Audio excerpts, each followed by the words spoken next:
হোক আর না হোক, যদি নির্বাচন শোনেন, পিআর পদ্ধতিতে সকল ভোট কাউন্ট হয়, সকল ভোটেরই রিপ্রেজেন্টেশন হয়, এবং পিআর পদ্ধতিতে এরা বুঝে গেছে এই ছোট ছোট দলগুলি, যেমন ধরেন আপনার এই যে ইসলামী আন্দোলন বাংলাদেশ পাংখা মার্কা একটা সিট পাবে না, বর্তমান ফার্স্ট পাস্ট পোস্ট একটা সিট পাবে না বরিশালে, উনি পারবে না বরিশালে সারোয়ার সাহেবের সাথে পারবে না, উনি কোনো জায়গায় পারবে না, কিন্তু ওনার ভোট কমপক্ষে 2% ভোট আছে।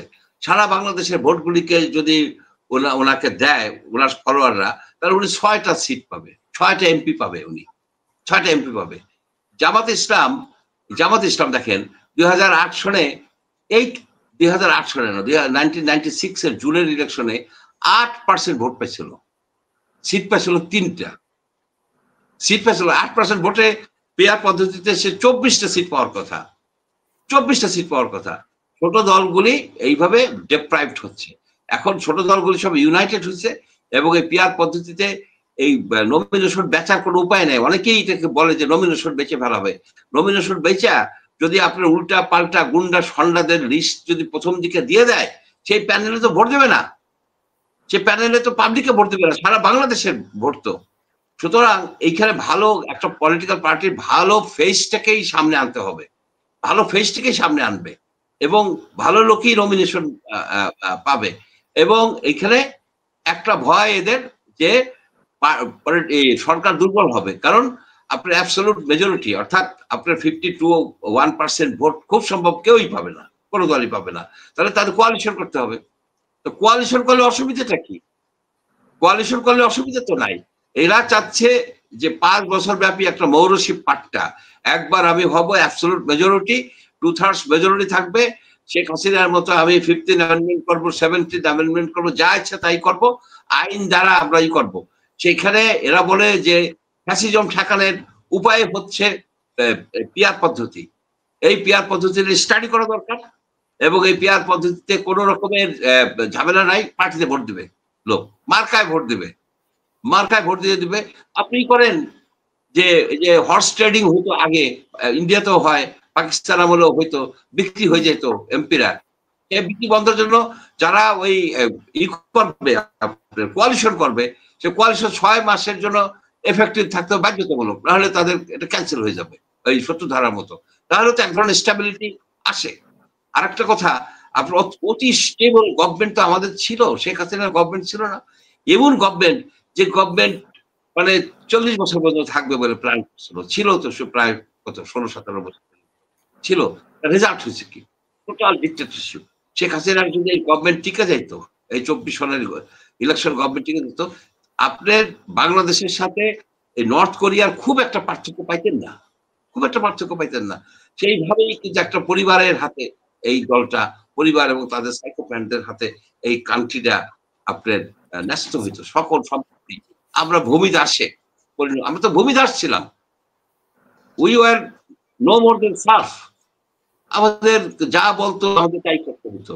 এখানে যারাই শেখ হাসিনার আমলে কাজকর্ম করছে তার কথা শুনতে বাধ্য, যারা শুনে নাই তাদেরকে ন্যাক্কারজনক ভাবে কিক মেরে খেদাই দিছে, যেমন আমাকে খেদাই দিছে।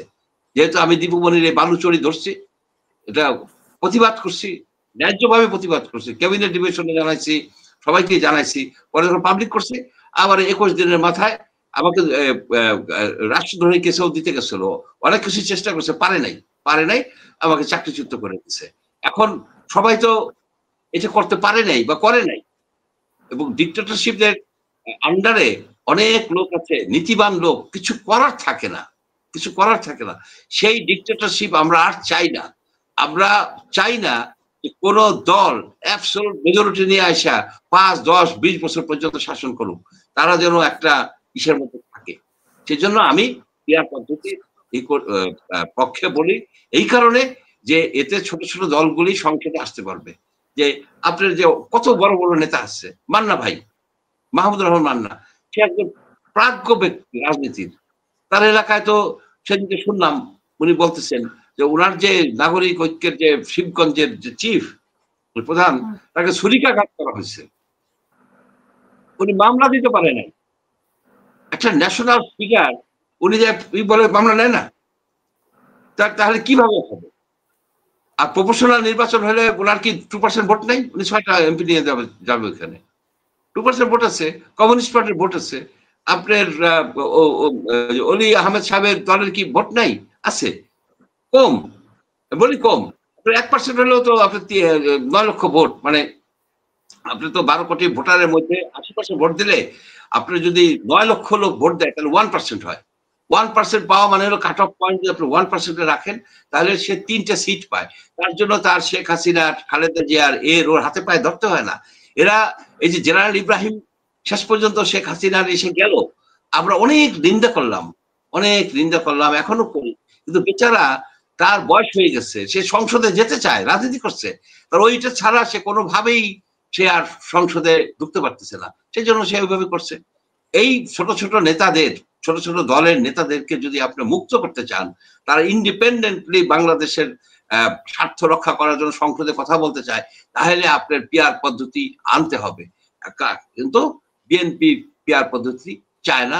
এবং আমাদের যে এনজিও করতো ভদ্রলোক, কি বলে, মজুমদার, বদিউল্লাহ মজুমদার, যে হাঙ্গার প্রজেক্ট করছে, ওনাকে উনি কিন্তু সামান্যতম আলোচনা আনে নাই এই পিআর পদ্ধতি নিয়ে, আনে নাই।